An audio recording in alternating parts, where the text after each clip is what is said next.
Het is wel een unieke periode met warmte en nog eens een keer warmte. De aanroende nacht weer zo'n 13 graden in uw provincie. En dan binnen temperaturen die in juni en juli echt zien komen. Warmte dus. En die warmte blijft voorlopig. Vannacht flinke opklaring. Er is nog een temperatuur tussen de 9 en de 11 graden. De hegere temperaturen op de eilanden. Maar dat zijn nog altijd te hege temperaturen voor deze tijd van het jaar. En het is uit en toch sterhelder dus. En de wind komt uit zuidelijke richting, matig, maar ik denk in het watergebied dat de wind wat sterker wees zal, vrij krachtig. En dan morgen. Dan hebben we het op een dag met bewolking, maar ik een dag met zinnen. En die zinnen is er regelmatig bij, vooral in het eerste pad van de dag.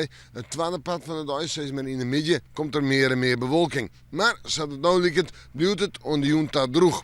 En de temperaturen moeten deze meiden wezen, 14 en 16 graden. En de wind uit zuidelijke richting, en die is matig en vrij krachtig. Dan in de jontijd en in de nacht misschien wel een beetje rein.